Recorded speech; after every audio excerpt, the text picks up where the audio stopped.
ಗಟ್ ಕ್ಲೀನಾಗಿ ಇಟ್ಕೋಬೇಕು, ಲಿವರ್ ಸರಿಗಿರಬೇಕು, ಆವಾಗ ನಮ್ಮ ತಲೆ ಸರಿ ಇರುತ್ತೆ ಅಂತ ಹೌದು, ಹೇಳ್ತಿದ್ದೀರಾ. ಡೆಫಿನೆಟ್ಲಿ. Superb.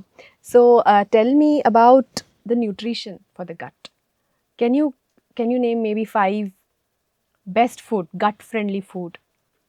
ಗಟ್ ಫ್ರೆಂಡ್ಲಿ ಫುಡ್ ಅಂತ ಬಂದಾಗ ಮೇನ್ಲಿ ಫೈಬರ್ ರಿಚ್ ಫುಡ್ ಅಂತ ಹೇಳ್ತೀವಿ. ಆ್ಯಂಡ್ ಫರ್ಮೆಂಟೆಡ್ ಫುಡ್ ಸೌತ್ ಇಂಡಿಯನ್ಸ್ಗೆ ಒನ್ ಆಫ್ ದ ಲಕ್ ಅಂತ ಹೇಳ್ಬೋದು ನಾವು.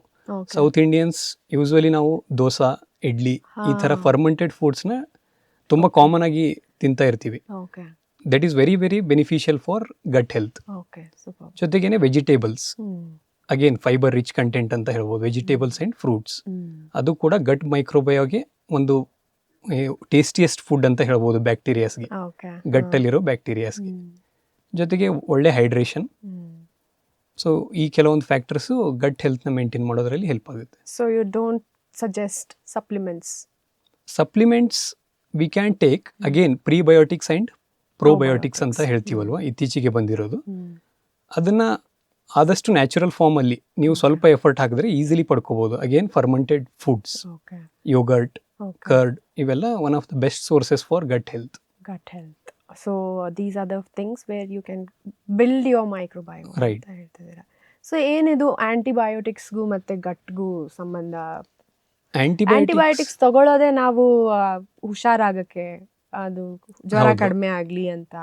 ಸೊ ಅದು ನಮ್ಮ ಗಟ್ಗೆ ಹಾರ್ಮ್ ಮಾಡ್ತಿದೆ ಅಂದರೆ, so what is the alternative for that? ಈಗ ಅಂದರೆ ಅದ್ರ ಪಾಯಿಂಟ್ ಏನು ಹೇಳ್ತಿರೋದು ಅಂದರೆ, ಆ್ಯಂಟಿಬಯೋಟಿಕ್ಸ್ ತುಂಬ ನೆಸೆಸರಿ ಇರೋ ಮೆಡಿಕೇಶನ್, ಬಟ್ ಅದನ್ನು ರೈಟ್ ವೇಲಿ ಯೂಸ್ ಮಾಡ್ಕೊಳ್ಳೋದು ಇಂಪಾರ್ಟೆಂಟ್. ಇದರಲ್ಲಿ 2 ಸೈಡ್ ಫ್ಯಾಕ್ಟರ್ಸ್ ಇದೆ, doctor side and patient side.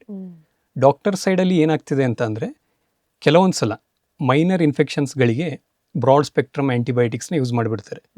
ಇದು ಹೇಗಂದರೆ, ಈಗ ರೋಡಲ್ಲಿ ಆಗ್ತಿರೋ ಚಿಕ್ಕ ಜಗಳಕ್ಕೆ ಇಂಡಿಯನ್ ಆರ್ಮಿನ ಕರೆಸ್ದಂಗೆ. ಕರೆಕ್ಟ್. ಸೊ ಅಂಥ ಚಿಕ್ಕ ಇನ್ಫೆಕ್ಷನಿಗೆ ಆ್ಯಂಟಿಬಯೋಟಿಕ್ ನೆಸೆಸಿಟಿ ಇರಲ್ಲ. ಸ್ವಲ್ಪ ಪೇಷನ್ಸಿಂದ, nature heals everything, you have to wait, that's it. Patient side ಅಂತ ಬಂದಾಗ ಪೇಷಂಟ್ಸ್ ಏನು ಮಾಡ್ತಿದ್ದಾರೆ ಅಂದರೆ, ಈಗ ಎಲ್ಲನೂ ಇನ್ಸ್ಟೆಂಟ್ ಆಗಬೇಕು, ಲೈಕ್ ನೂಡಲ್ಸ್, ಕರೆಕ್ಟ್. ಪ್ರತಿಯೊಂದು ಇನ್ಸ್ಟೆಂಟ್ಲಿ ಆಗಬೇಕು. ಇನ್ಫೆಕ್ಷನ್ ಕೂಡ ಇಮ್ಮಿಡಿಯೇಟ್ಲಿ ಕ್ಯೂರ್ ಆಗಬೇಕು. ಹೌದೌದು. ಒಬ್ಬರು ಡಾಕ್ಟರ್ ಹತ್ರ ಹೋಗ್ತಾರೆ, ಅವ್ರು ಏನೋ ಒಂದು ಪ್ರಿಸ್ಕ್ರೈಬ್ ಮಾಡಿರ್ತಾರೆ, ಇಮ್ಮಿಡಿಯೇಟ್ಲಿ ಕಡಿಮೆ ಆಗಲಿಲ್ಲ ಅಂದರೆ next day change, doctor change. ಇದನ್ನು ಡಾಕ್ಟರ್ ಶಾಪಿಂಗ್, ಹಾಸ್ಪಿಟಲ್ ಶಾಪಿಂಗ್ ಅಂತಲೂ ಹೇಳ್ತಾರೆ. ಕರೆಕ್ಟ್. ಈ ಥರ ಮಾಡೋದ್ರಲ್ಲಿ ಆ್ಯಂಟಿಬಯೋಟಿಕ್ಸ್ ರೆಸಿಸ್ಟೆನ್ಸ್ನ ತುಂಬ ಹೈ ಲೆವೆಲಲ್ಲಿ ನೋಡ್ತಾ ಇದ್ದೀವಿ. Okay. So if you have to see, ಈಗ ರೂರಲಲ್ಲಿ ಹೆಲ್ತ್ ಹೆಂಗಿದೆ, ಈಗ ಅರ್ಬನಲ್ಲಿ ಹೆಲ್ತ್ ಹೆಂಗಿದೆ? ರೂರಲ್ ಪೀಪಲ್ ಡೋಂಟ್ ಹ್ಯಾವ್, ನಾನೆಲ್ಲೂ ನೋಡಿಲ್ಲ ಯಾವುದೋ ಹಳ್ಳೀಲಿ IVF ಸೆಂಟರ್ ಓಪನ್ ಆಗಿದೆ ಅಂತ ಆಗಲಿ. ಸೊ ಇಲ್ಲಿ ಒಂದೊಂದು ಏರಿಯಾಗೆ 2-3 ಇದ್ದಾವೆ, ಈಗ ಇನ್ನೂ ಜಾಸ್ತಿ ಆಗ್ತಾನೆ ಇದ್ದಾವೆ. So it's in boom, it's an industry in boom. So what you have to tell about women health? ಅಂದರೆ ಸ್ಪೆಷಲಿ ರೂರಲ್ ವರ್ಸಸ್ ಅರ್ಬನ್ ಅಂತ ಬಂದಾಗ ಕೆಲವೊಂದು ಫ್ಯಾಕ್ಟರ್ಸ್ ಇದೆ. ಸ್ಪೆಷಲಿ ಅರ್ಬನಲ್ಲಿರೋ ಲೈಫ್ ಸ್ಟೈಲ್ ಸ್ವಲ್ಪ ಡಿಫ್ರೆಂಟ್ ಇದೆ. ಇಲ್ಲಿ ಅದೇ ಅಗೇನ್ ಸ್ಟ್ರೆಸ್ ಲೆವೆಲ್ ಸ್ವಲ್ಪ ಹೈ ಇರುತ್ತೆ ಕಂಪೇರ್ ಟು ರೂರಲ್ ಆಗಲಿ. ಫುಡ್ ಕ್ವಾಲಿಟಿ ಕೂಡ ಅಷ್ಟೊಂದು ಸಿಗಲ್ಲ, ಸಿಗುತ್ತೆ ಬಟ್ ನೀವು ಎಕ್ಸ್ಟ್ರಾ ಟೈಮ್ ಆ್ಯಂಡ್ ಎಫರ್ಟ್ ಹಾಕಬೇಕಾಗುತ್ತೆ ಅರ್ಬನ್ ಅಂತ ಬಂದಾಗ. ಅದ್ರ ಜೊತೆಗೇನೆ ಕೆಲವೊಂದು factors like mindset of the people matters here. ರೂರಲಲ್ಲಿ ಏನಾಗ್ತಿದೆ ಅಂತ ಅಂದರೆ, ರೂರಲಲ್ಲಿರೋ ಜನರಿಗೆ ಅಷ್ಟೊಂದು ಐಡಿಯಾಸ್ ಇರಲ್ಲ, ಸ್ಪೆಷಲಿ ಡಿಸೀಸ್ ಅಂತ ಬಂದಾಗ. ಅದು ಆ್ಯಕ್ಚುಲಿ ಬೆನಿಫಿಷಿಯಲ್ ಅಂತ ನಾವು ಹೇಳ್ತೀವಿ. ಯಾಕೆ ಅಂದರೆ, ಹೌದು, ಈಗ ಕೆಲವೊಂದು ಥಿಂಗ್ಸ್ಗಳ ಬಗ್ಗೆ ನಮಗೆ ಐಡಿಯಾ ಇಲ್ಲದೆ ಇರೋದೇ ಒಳ್ಳೆಯದು. ಫಾರ್ ಎಕ್ಸಾಂಪಲ್, ಈಗ ಒಂದು ಚಿಕ್ಕ ಮಗು ಇದೆ ಅಂದರೆ ಅದಕ್ಕೆ ನಾವು ಎಲ್ಲಿವರೆಗೂ ನಾಯಿ ಹತ್ರ ಅದು ಆಟ ಆಡ್ತಿರುತ್ತೆ ಅಂದ್ಕೊಳ್ಳಿ, ಆ ನಾಯಿಯಿಂದ ಡೇಂಜರ್ ಇದೆ, ಅದು ಕಚ್ಚುತ್ತೆ ಅಂತ ನಾವು ಅದಕ್ಕೆ ಫೀಡ್ ಮಾಡೋವರೆಗೂ ಮಗುಗೆ ಅದಕ್ಕೆ ಗೊತ್ತಿರಲ್ಲ. ಸೊ ಅದು ಆರಾಮಾಗಿ ಎಂಜಾಯ್ ಮಾಡ್ತಿರುತ್ತೆ. ಸೊ ಕೆಲವೊಂದು ಫ್ಯಾಕ್ಟರ್ಸ್ ಗೊತ್ತಿಲ್ಲದೆ ಇರೋದೇ ಒಳ್ಳೆಯದು. That is helping in rural population. Okay, super. So ಅದಕ್ಕೆ ಅಲ್ಲಿ ನ್ಯಾಚುರಲ್ ಆಗಿ ಕನ್ಸೀವ್ ಆಗ್ತಿದ್ದಾರೆ, ನ್ಯಾಚುರಲ್ ಆಗಿ ಡೆಲಿವರಿ ಆಗ್ತಿದೆ. ಇಲ್ಲಿ everything is C-section, IVF done, and lifestyle changes are happening constantly ಅಲ್ಲ. So you mean to say ಸ್ವಲ್ಪ ಅವೇರ್ನೆಸ್ ಕಡಿಮೆ ಇದ್ರೇ ಒಳ್ಳೆಯದು ಅಂತ ಹೇಳಿ? ಡೆಫಿನೆಟ್ಲಿ. ಇಲ್ಲಿ ಅರ್ಬನಲ್ಲಿ only vehicles are eco friendly nowadays. ರೂರಲಲ್ಲಿ people are eco friendly. That is the major difference. That is so true. That is so true. So what do you have to tell about AI interference in your field? AI, it is there in almost every field nowadays. Correct. ನಮ್ಮ field ಅಂತ ಬಂದಾಗ actually ಇದ್ರ ಬಗ್ಗೆ ಇರೋ debate ಏನಂದರೆ, ಇದು ಸಾಕಷ್ಟು ಪ್ರೊಫೆಷನ್ಸ್ನ replace ಮಾಡಿಬಿಡುತ್ತೆ ಅನ್ನೋದು. ಬಟ್ ನನ್ನ ಪ್ರಕಾರ ಏನು ಅಂದರೆ ಅದನ್ನು ನಾವು ಗುಡ್ ಟೆಕ್ನಾಲಜಿ ಟೂಲ್ ಆಗಿ ಯುಟಿಲೈಸ್ ಮಾಡ್ಕೊಳ್ಳೋದು ತುಂಬ ಒಳ್ಳೆಯದು.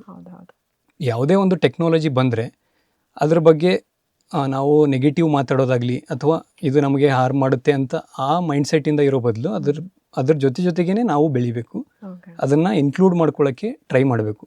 ಅದರಿಂದ ಸಾಕಷ್ಟು ಹೆಲ್ಪ್ ಇದೆ ನಮ್ಮ ಫೀಲ್ಡಲ್ಲಿ ಅಂತಾನೆ ಬಂದಾಗ. ಫಾರ್ ಎಕ್ಸಾಂಪಲ್ ಇವನ್ ಈಗ ಸ್ಟ್ಯಾಟಿಸ್ಟಿಕ್ಸ್ ಮೇಂಟೆನೆನ್ಸಲ್ಲಿ ಇದನ್ನು ಯೂಸ್ ಮಾಡ್ಬೋದು.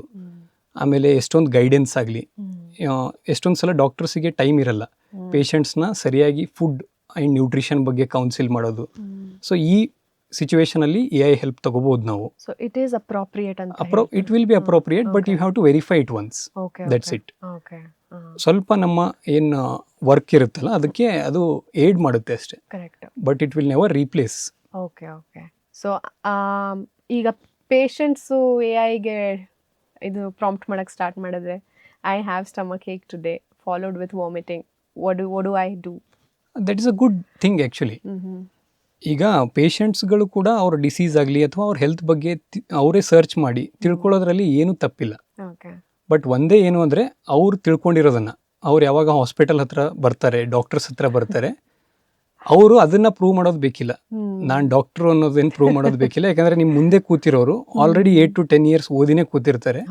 ಸೊ ನಿಮ್ಮ ನಾಲೆಜ್ ತೋರಿಸೋದು ನೆಸೆಸಿಟಿ ಇರಲ್ಲ, ಅಂದರೆ ಅದು ಕಿಯಾಸ್ ಆಗುತ್ತೆ ಅಂತ ಅನ್ಸುತ್ತೆ. ಹೌದು, ಬಟ್ ಅವರು ಒಂದು ಏನು ಅಂದರೆ ಅವರು ಅದ್ರ ಬಗ್ಗೆ ತಿಳ್ಕೊಂಡಿರೋದು ಒಳ್ಳೆಯದು. But when you go to a doctor you should always trust him. ನಾನು ಅನ್ನೋದೇನೆಂದರೆ, ನೀವು ಇನ್ಫ್ಯಾಕ್ಟ್ ಡಿಸೀಸ್ ಬಗ್ಗೆ ಓದ್ಕೊಂಡು ಗೂಗಲ್ ಮಾಡಿಕೊಂಡು ಹೋಗೋ ಬದಲು ಆ ಡಾಕ್ಟರ್ ಬಗ್ಗೆ ಓದ್ಕೊಂಡು ಹೋಗಿ. ಅದೇ ಗೂಗಲಲ್ಲಿ ಆ ಡಾಕ್ಟರ್ ಅವರ ಡಿಗ್ರಿ ಸರಿಯಾಗಿದೆಯಾ, ಅವ್ರದ್ದು ಏನು ರಿವ್ಯೂಸ್ ಇದ್ದಾವೆ ಅದನ್ನು ನೋಡ್ಕೊಂಡು ಹೋಗಿ. ಇತ್ತೀಚೆಗೆ ಸಾಕಷ್ಟು ಫೇಕ್ ಡಾಕ್ಟರ್ಸ್ಗಳಿಂದ ಪೇಷಂಟ್ಸ್ಗೆ ಹಾರ್ಮ್ ಆಗ್ತಿರೋ ನ್ಯೂಸ್ನ ನಾವು ಅಲ್ಲಿ ಇಲ್ಲಿ ನೋಡಿರ್ತೀವಿ. ಸೊ ಇದನ್ನು ಚೇಂಜ್ ಮಾಡಿಕೊಂಡ್ರೆ ತುಂಬ ಹೆಲ್ಪ್ ಆಗುತ್ತೆ.